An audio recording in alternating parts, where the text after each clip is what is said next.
today we are discussing the topic personality disorder. So what is personality disorder? Personality disorder includes various inflexible maladaptive behavior pattern और trades. इसके अंदर क्या होता है कि जो पेशेंट होता है वो माल अडेप्टिव बिहेवियर शो करता है दूसरों के लिए, जो मतलब सोसाइटी के अंदर एक्सेप्ट नहीं होता. इनफ्लेक्सिबल बिहेवियर करेगा ताकि जो दूसरे समाज के लोग हैं वो उसको एक्सेप्ट ना कर पाएँ. और क्या होगा इसके अंदर, दैट में इम्पेयर फंक्शनिंग एंड रिलेशनशिप. ये क्या करेगा कि जो रिलेशनशिप है पेशेंट के और जो मतलब इम्पेयर फंक्शनिंग को शो करेगा. Personality disorder is a chronic disturbance in one relation with self and other and the environment. Personality disorder क्या होगा कि ये chronic disturbance हो जाएगी जिसकी वजह से जो पेशेंट का रिलेशनशिप है, खुद के साथ जो रिलेशनशिप है या फिर environment के साथ जो उसका रिलेशनशिप है वो सारा डिस्टर्ब हो जाएगा. तो पर्सनैलिटी डिसऑर्डर्स को हम 3 क्लस्टर के अंदर डिवाइड करते हैं, cluster A, cluster B and cluster C. Cluster A के अंदर हम 3 टाइप्स के पर्सनैलिटी डिसऑर्डर को पढ़ेंगे. फर्स्ट है paranoid personality disorder, second one is schizoid personality disorder and third one is schizotypal personality disorder. So cluster 2 के अंदर या फिर बी के अंदर हम पढ़ते हैं एंटी सोशल या फिर dissocial personality disorder, histrionic disorder and narcissistic disorder, emotionally unstable personality disorder या फिर हम इसको बॉर्डरलाइन भी बोलते हैं. देन हम पढ़ते हैं क्लस्टर सी. क्लस्टर सी के अंदर हम anxious personality disorder, dependent personality disorder और ऑब्सेसिव कंपल्सिव डिसऑर्डर पढ़ते हैं. सो फर्स्ट हम डिस्कस करेंगे paranoid personality disorder. So paranoid का मतलब क्या होता है कि डाउटफुल रहना. मतलब एक पेशेंट को हमेशा हर किसी पे डाउट रहेगा कि उसका जो पार्टनर है या फिर जो उसकी पार्टनर मेल है या फिर फीमेल है, उसका कोई रिलेशन बाहर चल रहा है या फिर किसी और के साथ चल रहा है. सो उसको हम पैरानॉइड पर्सनैलिटी डिसऑर्डर के अंदर काउंट करेंगे. So characteristics by suspicious, doubtful and mistrust of other. मतलब इसके अंदर जो पेशेंट होएगा वो सस्पिशियस रहेगा, डाउटफुल रहेगा और उसको ट्रस्ट भी नहीं होगा दूसरों पे. इसके हम क्लिनिकल मैनिफेस्टेशन पढ़ते हैं या फिर क्लिनिकल फीचर्स क्या रहेंगे. परसेसिव डिस्ट्रस्ट, मतलब उसको कंटिन्यू डिस्ट्रस्ट रहेगा अपने पार्टनर पे. और दूसरा है कि वो सस्पिशियस रहेगा, वो अपने आप को ज़्यादा इंपॉर्टेंट देगा, सेल्फ इंपॉर्टेंट होएगा, आर्ग्यूमेंटेटिव होगा, वो हर बात पे आर्ग्यू करेगा या फिर वो हमेशा लड़ता रहेगा. देन उसके बाद है कि स्टबबोर्न रहेगा, मतलब वो जिद्दी रहेगा, अपनी बात से कभी भी हटेगा नहीं. Then rigid, critical and controlling others, वो सोचेगा कि मैं दूसरों को कंट्रोल करके रखूं. And third one is more common in male. ये ज़्यादातर मेल्स के अंदर हमें देखने को मिलता है. सो इसके ट्रीटमेंट के लिए हम साइकोथेरेपी देंगे. Psychotherapy is the treatment for the choice. Then second हम पर्सनैलिटी डिसऑर्डर पढ़ते हैं, सिजोनॉइड पर्सनैलिटी डिसऑर्डर. इसके अंदर हम क्या करते हैं, characteristics by inability to form warm close relationship. इसके अंदर जो पेशेंट होगा वो सोशल विड्रॉ करेगा, सोशल डिटैचमेंट रहेगा. ठीक है, इसमें हम पेशेंट अकेला रहना पसंद करेगा, उसको किसी के साथ बोलना नहीं अच्छा लगेगा. ठीक है, सो इसके क्लिनिकल मैनिफेस्टेशन हम क्या कहेंगे, social withdrawal and social detachment, interest in solitary activities. उसको ना अपने आप के अंदर ही मतलब रहना पसंद करेगा, अपने अलोन एक्टिविटीज़ करेगा. Then third one is emotionally flat and cold. वो बिल्कुल इमोशनली फ्लैट हो जाएगा, कोल्ड हो जाएगा, उसको इमोशंस का कुछ नहीं लेना देना. देन उसके बाद फोर्थ वन है lack of interest in others. उसको दूसरों से कुछ नहीं लेना देना, उसका इंटरेस्ट जो है दूसरों के साथ बिल्कुल ख़त्म हो जाएगा. More common in male and has a chronic course. ठीक है, ये भी मेल के अंदर ज़्यादा कॉमनली देखने को मिलता है और ये अर्ली एडोलसेंस के अंदर ज़्यादा ऑनसेट होता है. इसके अंदर हम क्या देंगे, इंडिविजुअल एंड ग्रुप थेरेपी हम पेशेंट को देंगे. देन हम थर्ड टाइप पढ़ेंगे, सिजोटाइपल पर्सनैलिटी डिसऑर्डर. सिजोटाइपल पर्सनैलिटी डिसऑर्डर्स के अंदर हम क्या करते हैं कि जो पेशेंट के थॉट है वो पेलिकुलर हो जाएंगे, ओड कम्युनिकेशन स्किल करेगा and unusual perception and behaviour करेगा. उसका जो परसेप्शन है वो बिल्कुल अनयूजुअल हो जाएगा एंड जो उसका बिहेवियर है वो बिल्कुल अडप्टिव नहीं रहेगा. ठीक है, ओड कम्युनिकेशन करेगा, पेशेंट मैजिकल थॉट्स के अंदर यकीन करने लगेगा.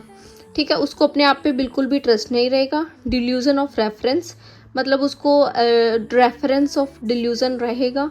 ठीक है, दूसरों के अंदर यकीन करना, जैसे कि एक पेशेंट है, ठीक है, उसको सिजोटाइपल पर्सनैलिटी डिसऑर्डर हो गया है, तो वो मतलब उसके साथ कुछ भी अगर गलत हो रहा है तो उसको ऐसा लगेगा कि कोई मुझको ये करवा रहा है. ठीक है। तो वो ऐसे चीज़ के लिए हम, जैसे हम कह देते हैं ना कि बाबा वगैरह के पास जाने लग जाता है पेशेंट, ठीक है, उनके थॉट्स पे यकीन करने लग जाता है, तो वो क्या होगा, सिजोटाइपल पर्सनैलिटी डिसऑर्डर।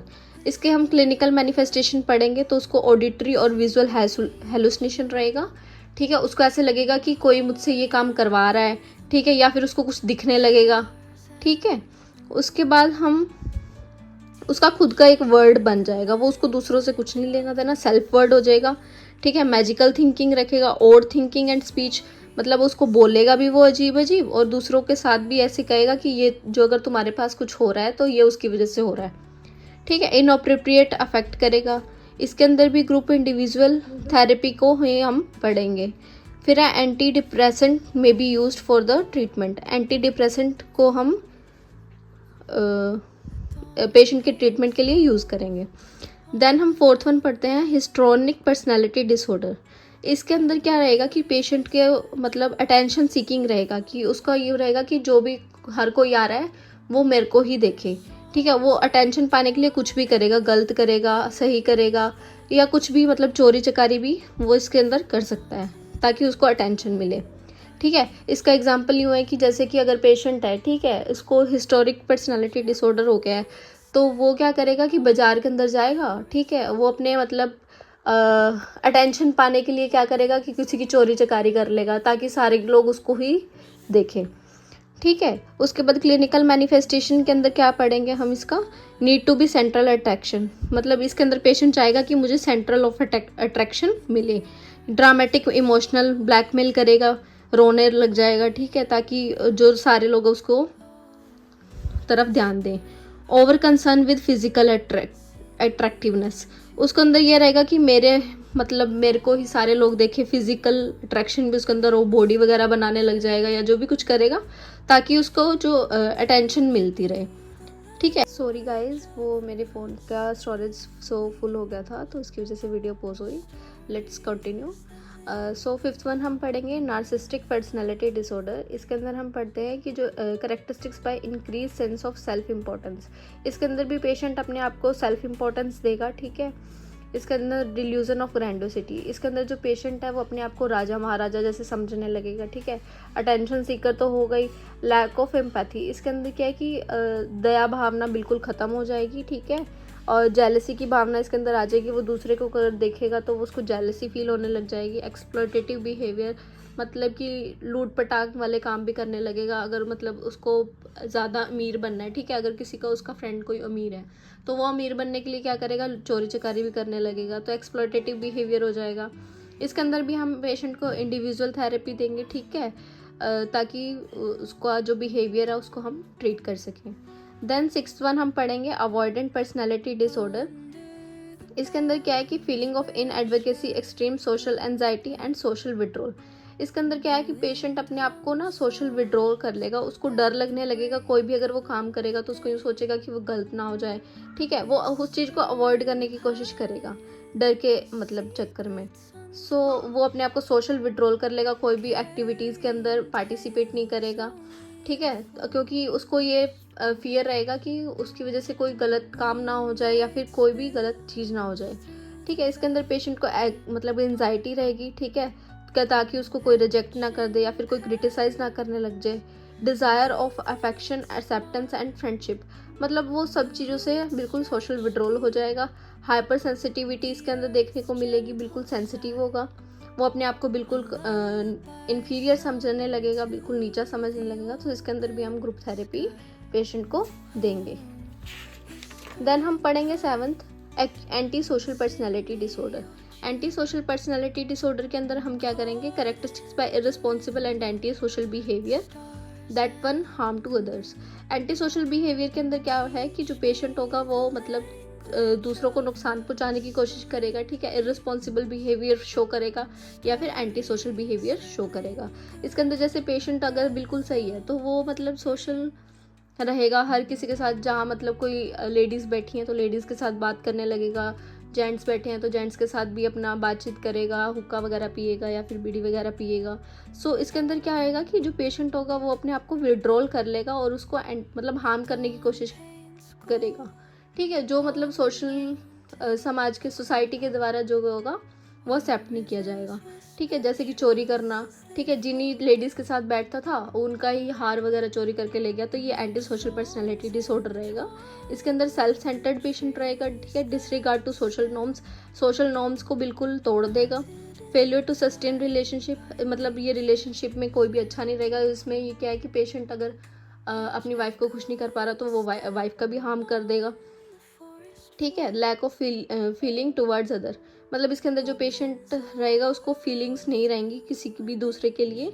इसके अंदर हम साइकोथेरेपी यूज़ करेंगे। देन हम लास्ट सेकेंड वन पढ़ते हैं, border line personality disorder. Border line personality disorder के अंदर क्या रहेगा कि इसका जो इसमें जो पेशेंट रहेगा उसका मतलब मूड जो है वो थोड़ी थोड़ी देर में चेंज रहेगा। अभी वो मतलब जैसे खुश है तो 2 मिनट के अंदर अंदर ही वो क्या होगा, सैड हो जाएगा या फिर एंग्री हो जाएगा। ठीक है, so characteristics by interpersonal relationship, mood and self image, ये मतलब पेशेंट के ऊपर है कि वो कैसा बिहेवियर शो कर रहा है। जैसे कि मतलब फॉर एग्जांपल कि हस्बैंड वाइफ की वो एनिवर्सरी है तो वाइफ उसको केक खिला रही है। ठीक है, तो केक खिला रही है, वो कई देर तो मतलब ऐसे आगे पीछे हाथ कर रही है कि खा ले खा ले। ठीक है, देन उसके बाद क्या होगा कि उसको जो उसका हस्बैंड होगा उसको गुस्सा आ जाएगा तो उसको मारपीट भी देगा। सो इसमें हम बॉर्डर लाइन पर्सनैलिटी डिसऑर्डर को काउंट करेंगे। इसके अंदर क्लिनिकल मैनिफेस्टेशन क्या रहेगा, इम्पल्सिव एंड इररिस्पॉन्सिबल बिहेवियर करेगा patient show, self destructive behaviour show करेगा, डिस्टर्ब्ड सेल्फ इमेज, वो उसको अपनी इमेज की भी कुछ नहीं पड़ेगी। ठीक है, इनएबिलिटी टू टॉलरेट एंजाइटी, वो मतलब एंजाइटी को टॉलरेट नहीं कर पाएगा। ठीक है, इंटेंसिव एंगर ज़्यादा शो करेगा, लॉस ऑफ टेम्पर, वो अपना टेम्पर को भी खो देगा। इसके अंदर हम साइकोथेरेपी या फिर एंजाइटिक में भी यूज करेंगे। देन हम लास्ट वन पढ़ते हैं, डिपेंडेंट पर्सनैलिटी डिसऑर्डर। सो इसके अंदर क्या है, characteristics by lack of the self confidence and ability to function independently. इसके अंदर क्या है कि पेशेंट जो है वो अपना सेल्फ कॉन्फिडेंस नहीं रखेगा और जो मतलब फंक्शन उसको परफॉर्म करना है वो इंडिपेंडेंटली परफॉर्म नहीं कर पाएगा।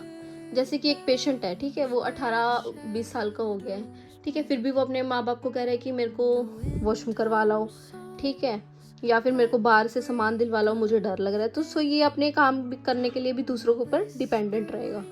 ठीक है, देन हम इसके क्लिनिकल मैनिफेस्टेशन पढ़ेंगे।